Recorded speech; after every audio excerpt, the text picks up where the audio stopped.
Breaking news చూస్తున్నారు. లోక్సభ అభ్యర్థుల ఎంపికపై బీఆర్ఎస్ కసరత్తు చేస్తోంది. ముఖ్యంగా ఈ అంశాన్ని పరిశీలిస్తున్నారు మాజీ ముఖ్యమంత్రి కేసీఆర్. అన్ని రకాలుగా అభ్యర్థులని వడపోస్తోంది బీఆర్ఎస్. ముఖ్యంగా ప్రతి అంశాన్ని క్షుణ్ణంగా పరిశీలిస్తున్నట్టుగా తెలుస్తోంది. గులాబీ బాస్ కొందరు సిట్టింగ్లను మారుస్తారని, కొత్త వారికి ఛాన్స్ ఇస్తారనే ప్రచారం కూడా జోరందుకుంది. పనితీరుతో పాటు సర్వేల ఆధారంగా టికెట్లు కేటాయించే అవకాశం కనిపిస్తోంది. ముఖ్యంగా సామాజిక మాధ్యమాల్లో వైరల్ అవుతోంది. జాబితాకు సంబంధించి కొన్ని పేర్లు సామాజిక మాధ్యమాల్లో చక్కర్లు కొడుతున్నాయి. ఆ జాబితాలు పలు నియోజకవర్గాలకు కొత్త అభ్యర్థుల పేర్లు తెర మీదకు వినిపిస్తున్న పేర్లు. ఇంతకీ ఆయా నియోజకవర్గాలు ఏంటి, ముఖ్యంగా పార్లమెంటుకు సంబంధించి కొత్త పేర్లు తెర మీదకి రావడానికి కారణాలు ఏంటి, ఎటువంటి అంశాలను పరిశీలిస్తోంది, ఎటువంటి అంశాలను పరిగణలోకి తీసుకుంటోంది, సర్వేలో ఎటువంటి అంశాలు తెలుస్తున్నాయి, ముఖ్యంగా ఏ అంశాలను ప్రాతిపదికన తీసుకొని పార్లమెంట్ అభ్యర్థిని ఖరారు చేయబోతుందని దానికి సంబంధించి డీటెయిల్స్ తెలుసుకునే ప్రయత్నం చేద్దాం. అంతకన్నా ముందు ఒకసారి సోషల్ మీడియాలో చక్కర్లు కొడుతున్న ఆ లిస్ట్ ఒకసారి మీకు చూపించే ప్రయత్నం చేస్తుంది ఆర్టీవీ.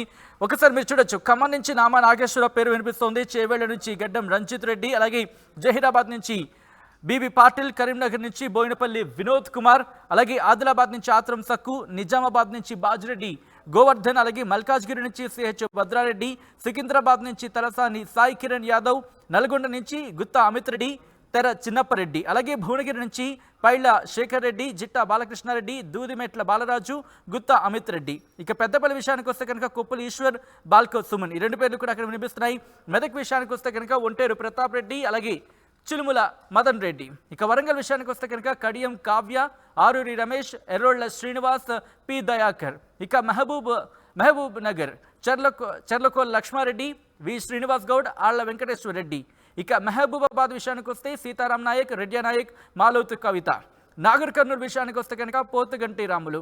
ఇక్కడ ఇంట్రెస్టింగ్గా చూస్తే కనుక దాదాపుగా సిట్టింగ్ పేర్లు కూడా దీంట్లో వినిపిస్తున్నాయి. ఇటు ఖమ్మం తీసుకున్నా, చేవేళ్ల తీసుకున్నా, జహీరాబాద్ తీసుకున్నా అక్కడ దాదాపుగా సిట్టింగ్ పేర్లే అక్కడ తెర మీదకి వినిపిస్తోంది. కానీ వరంగల్ కావచ్చు, మహబూబాబాద్ కావచ్చు, ఇక్కడ సిట్టింగ్ పేర్లు వినిపిస్తున్నాయి. దీంతో పాటు అక్కడ మరికొన్ని పేర్లు కూడా పరిశీలిస్తున్నట్టుగా తెలుస్తుంది. దీంట్లో కొన్ని కొత్త పేర్లు కూడా ఉన్నాయి. పెద్దపల్లి విషయానికి వస్తే కనుక అక్కడ సిట్టింగ్ వెంకటేష్ నేత బీఆర్ఎస్ నుంచి బయటకు వచ్చేసారు కాబట్టి అక్కడ రెండు పేర్లు అక్కడ తెర మీదకి వస్తున్న పరిస్థితి. నాగర్ కర్నూలు విషయానికి వస్తే కదా అక్కడ కూడా పోతుగంటి రాములు, దాదాపు సిట్టింగ్ల పేర్లు మనకి కనిపిస్తున్న పరిస్థితి. బీఆర్ఎస్కి సంబంధించి గత పార్లమెంట్ ఎన్నికల్లో 9 పార్లమెంట్ నియోజకవర్గాలను కైవసం చేసుకుంది. ఇక్కడ చూసుకుంటే కనుక దాదాపు 3 నుంచి 4 పేర్లు తెర మీదకి 4 పేర్లు సిట్టింగ్లకు సంబంధించి వినిపిస్తున్న పరిస్థితి. అక్కడ దాదాపుగా ఎటువంటి కాంపిటీషన్ లేదు అనే మాట వినిపిస్తోంది. ఈ నేపథ్యంలో ఎటువంటి అంశాలను పరిశీలిస్తోంది, ఎటువంటి అంశాలను పరిగణలోకి తీసుకుంటోంది, సర్వేల్లో ఎటువంటి అంశాలు తెలుస్తున్నాయి తెలుసుకునే ప్రయత్నం చేద్దాం. మా ప్రతినిధి మధు అప్డేట్స్ అందించేందుకు లైవ్ లో జాయిన్ అవుతున్నారు. మధు, లోక్సభ అభ్యర్థుల ఎంపిక మీద కసరత్తు చేస్తున్నట్టుగా తెలుస్తోంది. మాజీ ముఖ్యమంత్రి కేసీఆర్ అన్ని రకాలుగా కూడా అభ్యర్థులని వడబోస్తున్నట్టుగా తెలుస్తోంది. ఏ అంశాలను పరిశీలిస్తోంది, ఏ అంశాలు పరిగణలోకి తీసుకుంటున్నారు, ముఖ్యంగా బీఆర్ఎస్ కొత్త పేర్లను కూడా తెర మీదకు తీసుకురాబోతున్నట్టుగా తెలుస్తోంది. ఏ నియోజకవర్గాలకు సంబంధించి ఎటువంటి అంశాలు ప్రాతిపదికన మధు?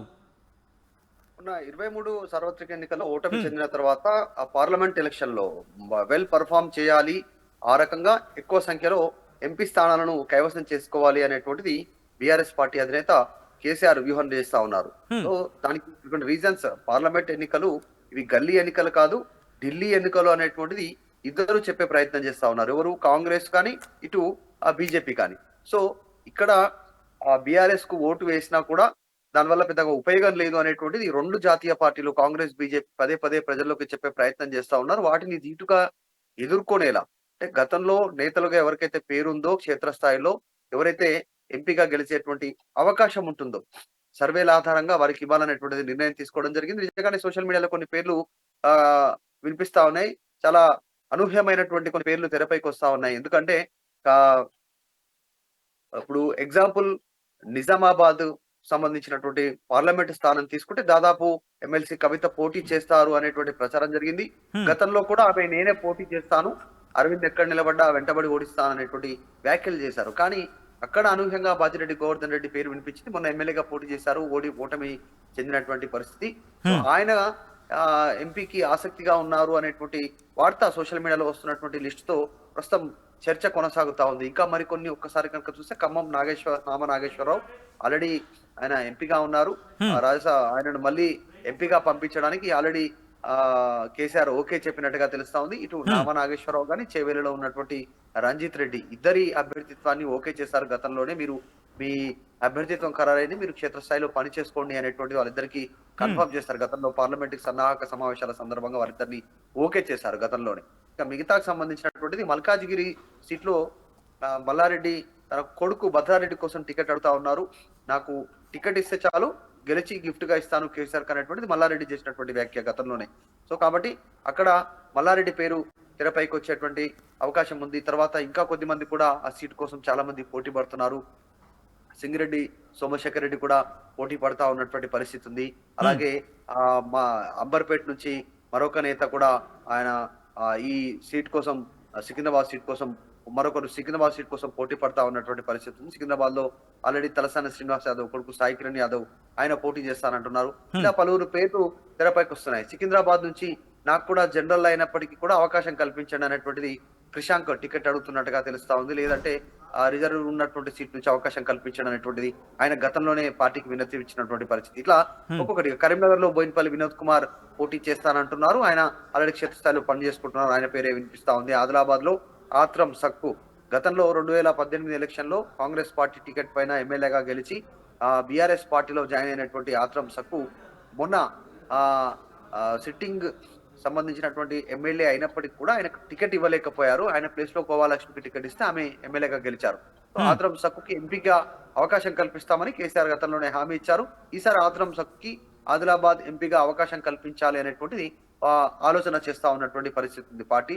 సో అక్కడ దాదాపు ఆత్రం సక్కుకు ఎంపీ టికెట్ వచ్చే అవకాశం ఉంది బీఆర్ఎస్ పార్టీ నుంచి. ఎందుకంటే సమీకరణాలు అక్కడ ఉన్నటువంటి కొన్ని ఈక్వేషన్ ప్రకారం కోయా సంబంధించినటువంటి సామాజిక వర్గానికి సంబంధించి ఎస్సీ ఎస్టీలోనే కోయా సామాజిక వర్గం ఎక్కువగా కోయాకి సంబంధించినటువంటి వాళ్ళు ఉంటారు అక్కడ. వాళ్ళంతా కూడా వాళ్ళ ప్రభావం ఎక్కువ ఉంది. ఆయనకు టికెట్ ఇస్తే లబ్ధి చేకూరుతుంది అనేటువంటిది కేసీఆర్ వ్యూహంగా కనిపిస్తా ఉంది. దాంతో పాటు ఇక నల్గొండలో ఈసారి కూడా పోటీ ఎక్కువగానే ఉంది.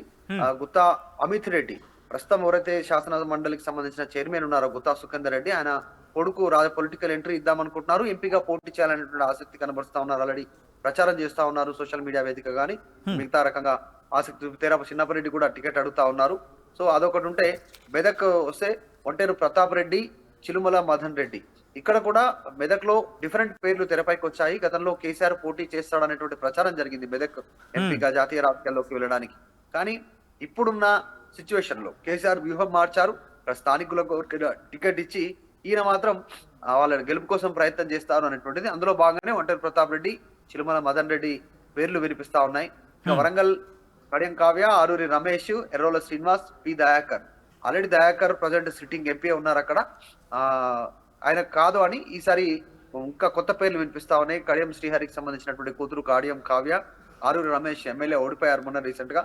ఎర్రోల శ్రీనివాస్ హరీష్ రావుకి సంబంధించినటువంటి సన్నిహితుడు, ఆయన పేరు వినిపిస్తా ఉంది. మహబూబాబాద్ లో సీతారాం నాయక్, రెడ్డి నాయక్, మాలోతు కవిత, ముగ్గురు పేర్లు వినిపిస్తున్నారు. ఆల్రెడీ మాలోతు కవిత ఉన్నారు అక్కడ ఎంపీగా, ప్రజెంట్ సిట్టింగ్ ఎంపీ ఆమె. కానీ వాళ్ళ ఫాదర్ రెడ్డి నాయక్ గానీ లేదంటే సీతారాం నాయక్ గానీ సీనియారిటీలో వినిపిస్తా ఉంది. ఎక్కువగా సీతారాం నాయక్ పేరు వినిపిస్తా ఉంది. ఆయన ఎక్కువగా క్షేత్రస్థాయిలో ఆయన పార్టీలో ఎక్కువగా టచ్ లో ఉన్నారు పార్టీ నేతలతో. ఆయనకు టికెట్ వచ్చే అవకాశం ఉందనేటువంటి చర్చ పార్టీలో జరుగుతా ఉంది. ఇక మహబూబ్ నగర్ లో లక్ష్మారెడ్డి సీట్ అడుగుతా ఉన్నారు, సి లక్ష్మారెడ్డి. అలాగే వి శ్రీనివాస్ గౌడ్ కావచ్చు, ఆళ్ళ వెంకటేశ్వర రెడ్డి కావచ్చు. గతంలో మంత్రిగా పనిచేశారు శ్రీనివాస్ గౌడ్, ఆయన బీసీకి నాకు టికెట్ ఇవ్వాలనేటువంటి ఆయన అడుగుతా ఉన్నారు. అలా వెంకటేశ్వర రెడ్డి ఆయన మొన్న దేవరకద్రలో ఎమ్మెల్యేగా ఓడిపోయారు. ఆయన టికెట్ అడుగుతా ఉన్నారు, నాకు ఇవ్వండి అనేటువంటిది. సో ఈ రకంగా జరుగుతా ఉంది. ఇక నాగర్ కర్నూలులో మాత్రం present sitting MP Pothuganti Ramulu ఉన్నారు. బీజేపీలోకి వెళ్ళాలనేటువంటి ఆలోచన చేస్తున్నారు. బీజేపీ నేతలతో టచ్ లోకి వెళ్లారు.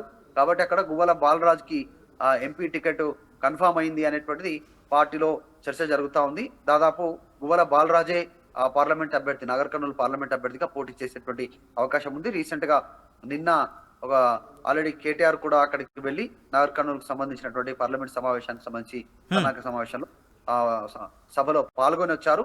దాదాపు గువ్వల బాలరాజ్ పేరు కన్ఫర్మ్ అయ్యేటువంటి పరిస్థితి ఉంది. ఇంకా మిగతా జహీరాబాద్ లో వస్తే ఆల్రెడీ బీబీ పాటిల్ ఆల్రెడీ ఎంపీగా సిట్టింగ్ ఎంపీగా ఉన్నారు. 2 సార్లు ఎంపీ కంటిన్యూగా ఆయన 2014లో గానీ 2019లో గానీ సిట్టింగ్ ఎంపీ ఆయన. ఈసారి కూడా టికెట్ ఆయనకే కన్ఫర్మ్ అంటున్నారు. ఆయన కూడా ఒకవేళ పార్టీ మారాలనే ఆలోచన చేస్తే కొత్త అభ్యర్థిని అక్కడ తెరపైకి తెచ్చేటువంటి అవకాశం ఉంది. సో ఇప్పటి వరకు ఉన్నటువంటి పేర్లలో దాదాపు ఈ పేర్లు వినిపిస్తా ఉన్నాయి.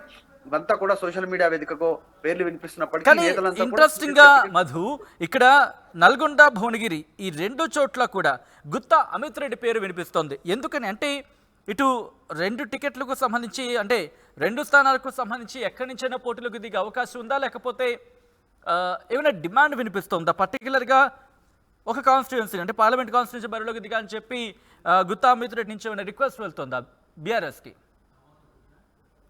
అంటే గుత్తా అమిత్ రెడ్డి నల్గొండ నుంచి ఎంపీగా నిలబడడానికి ఎక్కువగా ఇంట్రెస్ట్ చూపిస్తా ఉన్నారు. ఒకవేళ నల్గొండ వీలు కాకపోతే ఇంకెక్కడి నుంచైనా పర్వాలేదు అనేటువంటిది ఆయన చెప్పినటువంటి మాట. కానీ భువనగిరికి సంబంధించినటువంటి విషయంలో కూడా ఆయన ప్రస్తుతం భువనగిరికి సంబంధించి దూదిమెట్ల బాలరాజు గౌడ్ పేరు ఎక్కువగా వినిపిస్తా ఉంది అక్కడ స్థానికంగా ఉన్నటువంటి సంబంధించినటువంటి సమీకరణాల దృష్ట్యా. కాబట్టి దూదిమెట్ల బాలరాజు గౌడ్ కి టికెట్ కన్ఫర్మ్ అయ్యే అవకాశాలు ఎక్కువగా ఉన్నాయి. లేదు నల్గొండ నుంచి ఆయన పోటీ చేద్దాం అనుకుంటే గుత్తా సుఖేందర్ రెడ్డికి నల్గొండ నుంచే టికెట్ ఇచ్చేటువంటి అవకాశం ఉంది. ఎందుకంటే తేరా చిన్నపరెడ్డి ఇంకా క్షేత్రస్థాయిలోకి వెళ్ళగలిగేటువంటి పరిస్థితులు ఏ రకంగా ఉన్నాయనేటువంటి పార్టీ విశ్లేషించుకుంటుంది. కాబట్టి ఆల్రెడీ శాసన మండలి చైర్మన్ గా కూడా గుత్తా సుఖేందర్ రెడ్డి ఉన్నారు. ఇవన్నీ ఈక్వేషన్ తీసుకుంటే గుత్తా అమిత్ రెడ్డికి నల్గొండ టికెట్ కన్ఫర్మ్ అయ్యే పరిస్థితి ఉంది. ఒకవేళ లేని చోట్ల లేని పరిస్థితుల్లో ఆయన ఈ టికెట్ ఆప్షన్ ఇది కూడా పెట్టుకున్నారు. కానీ ప్రస్తుతానికి మాత్రం ఆయన నల్గొండ పైనే ఫోకస్ పెట్టారు. భువనగిరిలో మాత్రం ఇందాక మనం మాట్లాడుకున్నట్టు దూదిమెట్ల బాలరాజు పేరు దాదాపు ఖరారైంది అనేటువంటిది పార్టీలో చర్చ కొనసాగుతుంది. ఆయన 2 ఈక్వేషన్ల పరంగా వాళ్ళ బీసీ ఈక్వేషన్ల పరంగానేమో బీసీ పరంగా ఆయన బాలరాజు యాదవ్ ఆయన బీసీ ఈక్వేషన్ కింద ఒకటి కన్ఫర్మేషన్ కాగా దూదిమెట్ల బాలరాజు యాదవ్ వైఫ్ దళిత సామాజిక వర్గానికి చెందినటువంటి వ్యక్తి. సో 2 రకాలుగా ఉపయోగపడుతుంది. తెలంగాణ ఉద్యమకారుడు, తర్వాత గతంలో కమ్యూనిస్టు భావజాలాలు ఉన్నాయి. ఇవన్నీ కలుపుకుంటే గెలవడం ఈజీ అనేటువంటి దాన్ని పార్టీ భావించింది. గతంలోనే 2023 అసెంబ్లీ ఎన్నికల్లోనే ఆయనకు ఎంపీగా పోటీ చేయడానికి నీకు అవకాశం ఉంటుంది, ఈసారి క్షేత్రస్థాయిలో ఎంపీ కోసమే ప్రయత్నం చేస్తుంటే ఆ రకమైన ప్రయత్నాల్లో ఉండాలనేటువంటిది డైరెక్టర్ స్వయంగా కేసీఆర్ చెప్పినట్టుగా ఆయన క్లెయిమ్ చేసుకుంటున్నారు. కాబట్టి టికెట్ నాదే అనేటువంటి ధీమాతో ఆయన ఉన్నారు. ఇంకా చాలా మంది పోటీలో ఉన్నప్పటికీ కూడా ఆయన పేరు కన్ఫర్మ్ అయ్యేటువంటి సిచ్యువేషన్ ఉంది. సో ప్రస్తుతానికైతే కేసీఆర్ ఇదే అంశం పైన వచ్చే పార్లమెంట్ అభ్యర్థులను ఖరారు చేయడానికి కసరత్తు చేస్తా ఉన్నారు సీరియస్ గా. ఎందుకంటే అసెంబ్లీలో జరిగినటువంటి పొరపాటు పార్లమెంట్ లో జరగకూడదు. పార్లమెంట్ ఎన్నికల్లో ఎక్కువ స్థానాలను కనుక తిరిగి చేజిక్కించుకోగలిగితే మళ్ళీ పార్టీ పునర్వైభవం వచ్చే అవకాశం ఉంటుంది, ప్రజలు మా వైపే ఉన్నారని చెప్పుకునే అవకాశం ఉంటుంది అనేటువంటిది కేసీఆర్ వ్యూహంగా కనిపిస్తా ఉంది. Right Madhu, thanks for the update. So మొత్తంగా అయితే మాత్రం లోక్సభ అభ్యర్థుల ఎంపికపై కసరత్తు చేస్తున్నారు కేసీఆర్. అన్ని రకాలుగా అభ్యర్థులను వడపోస్తోంది బీఆర్ఎస్. కొందరు సిట్టింగ్లను మారుస్తారని, కొత్త వారికి ఛాన్స్ ఇస్తారని ప్రచారం జోరందుకుంది. పనితీరుతో పాటు సర్వేల ఆధారంగా టికెట్లు కేటాయించే అవకాశం ఉంది. సామాజిక మాధ్యమాల్లో వైరల్ అవుతోంది ఒక జాబితా, ముఖ్యంగా కొన్ని జాబితాలను చెప్పుకోవాలి నిజానికి.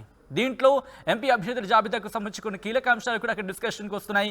అయితే ఆ జాబితాలో పలు నియోజకవర్గాలకు కొత్త అభ్యర్థుల పేర్లను ప్రకటించినట్టుగా తెలుస్తుంది. ఒక్కసారి సోషల్ మీడియాలో చక్కర్లు కొడుతున్న ఆ డీటెయిల్స్ ఏంటి ఒకసారి చూసే ప్రయత్నం చేద్దాం. ముఖ్యంగా సోషల్ మీడియాలో సామాజిక మాధ్యమాల్లో వైరల్ అవుతున్న ఆ ఎంపీ అభ్యర్థుల జాబితాను ఒకసారి చూసే ప్రయత్నం చేద్దాం. ముఖ్యంగా ఖమ్మం నుంచి నామా నాగేశ్వరరావు పేరు వినిపిస్తోంది. చేవెళ్ల నుంచి గడ్డం రంజిత్ రెడ్డి, జహీరాబాద్ నుంచి బీవీ పాటిల్, కరీంనగర్ నుంచి బోయినపల్లి వినోద్ కుమార్, ఆదిలాబాద్ నుంచి ఆత్రం సక్కు, నిజామాబాద్ నుంచి బాజిరెడ్డి గోవర్ధన్ రెడ్డి, అలాగే మల్కాజ్గిరి నుంచి సిహెచ్ భద్రారెడ్డి, సికింద్రాబాద్ నుంచి తలసాని సాయి కిరణ్ యాదవ్, నల్గొండ నుంచి గుత్తా అమిత్ రెడ్డి, తెర చిన్నప్పరెడ్డి, భువనగిరి నుంచి పైళ్ల శేఖర్ రెడ్డి, జిట్టా బాలకృష్ణారెడ్డి, దూదిమెట్ల బాలరాజు, గుత్తా అమిత్ రెడ్డి పేరు వినిపిస్తోంది. పెద్దపల్లి నుంచి కొప్పుల ఈశ్వర్ బాల్క సుమన్ని హైకమాండ్ పరిశీలిస్తున్నట్టుగా తెలుస్తోంది. మెదక్ నుంచి వంటేరు ప్రతాప్ రెడ్డి, చిలుమల మదన్ రెడ్డి, ఇక వరంగల్ నుంచి కడియం కావ్య, ఆరూరి రమేష్, ఎర్రోళ్ల శ్రీనివాస్, పి దయాకర్, మెహబూబాబాద్ నుంచి సీతారాం నాయక్, రెడ్యా నాయక్, మాలోతు కవిత, మహబూబ్ నగర్ నుంచి చర్లకోల లక్ష్మారెడ్డి, వి శ్రీనివాస్ గౌడ్, ఆళ్ల వెంకటేశ్వర రెడ్డి, నాగర్ కర్నూలు నుంచి పోతగంటి రాములు పేర్లు సోషల్ మీడియాలో చక్కర్లు కొడుతున్నాయి. సో చూడాలి మరి బీఆర్ఎస్ అధిష్టానం ఎవరిని ఫైనల్ చేయబోతోంది అనేది.